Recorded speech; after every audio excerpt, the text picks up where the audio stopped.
fellow 3D creators. Today I'm going to show you how this 8 ball went from an idea in my mind to creation. So we are going to go through all of the steps today and I'm going to show you how it works. This thing is one of the coolest things that I've ever designed and built, so I'm really excited for it. And I hope you are too. So whenever I printed it out, I used a clear filament or a transparent filament for this bottom part so that you can see the dice that is inside that I paused to put on the inside of the 8 ball. And it is awesome. It works just like that 80s toy that I had as a kid because here I am, a millennial. So the first thing you're going to want to do is you are going to want to create your dice and you're going to want to go ahead and print that out. So what I did, because a dice that has words on it and was color changing was going to take about 4 hours to make, and I really wanted to make it a lot less time. So what I did was just made these discs with the words that I wanted on it, and then I cut out that disc hole in the sides of a dice, and that way I'm just able to place what I want in there, and it fits snugly right in there, but you could also glue it. Or you could go ahead and wait for the 4 hour print and create your own dice. Now I just did that by bringing out a dice and notice it's a lot smaller. I upscaled my 8 ball, but I'm going to show you how to make this small one around this small dice just to save you on print time, but you can always scale it up. I'll show you how to do all of this with the dice in a future episode, but for now we're just going to design around the 8 ball.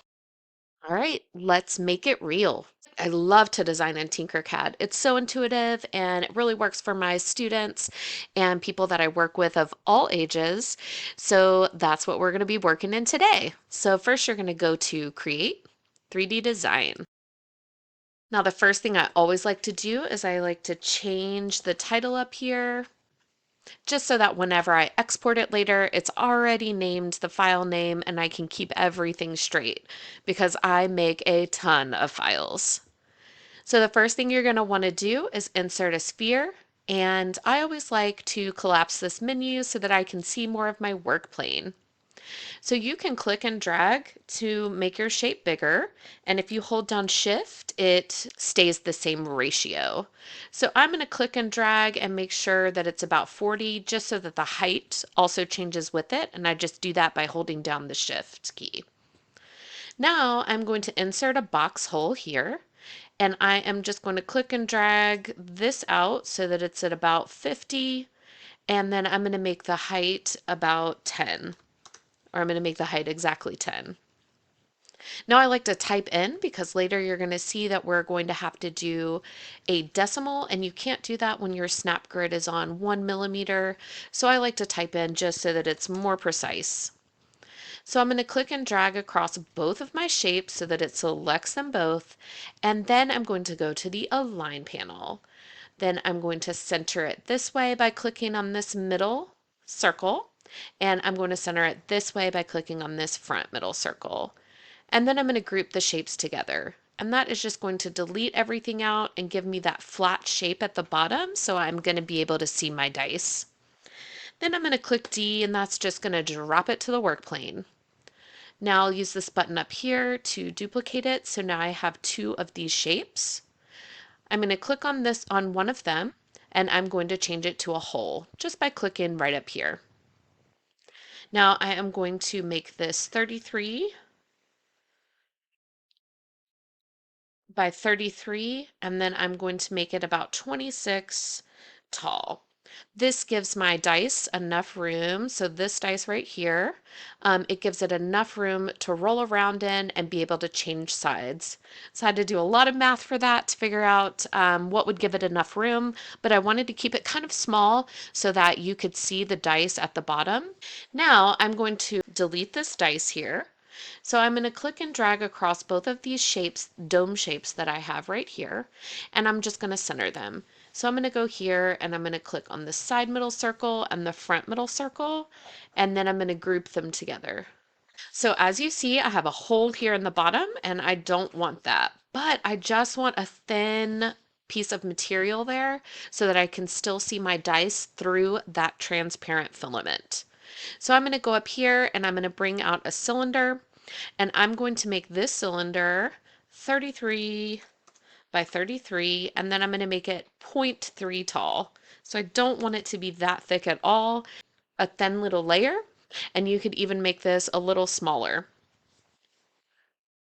So I'm going to select all of this, and then I am again going to center it just by clicking on that side middle and the front middle, and then I'm going to group it together. So now I have a space here inside of this dome so that my dice can roll around in there. How awesome is that? So that's pretty much the 8 ball. But if you want to make it the correct colors and really make it look like the old school toy, then you can go ahead and add your circle and your 8s up top there. So what I'm going to do here is I'm going to add in a half sphere. I'm going to make this 15 by 15 by 2 tall. And then I'm going to raise it up so that it is 28 off the ground. I can go ahead and turn that and make sure it's white. And then I can click on this and I can make sure that this is black. So now I'm just going to add the 8 in there. So I'm going to click here and I have to open this menu and I'm going to put 8 right here on top. Now I'm going to go ahead and change that to black, and then I'm going to again collapse that menu. Then I'm going to make this about 2 tall, and I'm going to raise it up 28, and then I'm just going to drag it over to see when it fits on my half sphere that I have here. So I'm going to zoom in just a little bit to see that. And that fits on it quite nicely. So I'm going to keep it about there. So my measurements are about 11 by 7. So you can make your 8 that. So now I'm going to click and drag across, and I'm going to center these and center these, and then I'm going to group them together. When I click on this, I'm going to allow multicolor so that you can see all of that. So now I am going to take it into Bamboo Labs and show you what I do there. So now that I've brought it into my Bamboo Labs, it creates this box over here so that it can change color. If you look on the bottom looks pink, but that's just my transparent color. So that part is going to be transparent. Now I'm going to show you something really cool about it. I am going to slice this plate, and then when it takes you to the preview menu, you can drag this down to about here. You see that? I'm going to drag it up a little bit. See where it starts to curve back in? I want to stop it right about there. So if you right click here, you can add a pause at the beginning of that layer. And the reason I want to do that is I'm going to print my dice first, then it's going to pause at this layer, and then I'm going to put the dice in. And then I can continue the print. So that will allow me to print my dice within my 8 ball. How awesome! So you might be concerned because your 3D printer only prints in one color or it doesn't support a pause, but good news is this works for any printer. So I also made my 8 ball completely transparent. So if you just have one color for your printer, you can just make it completely transparent, the whole thing.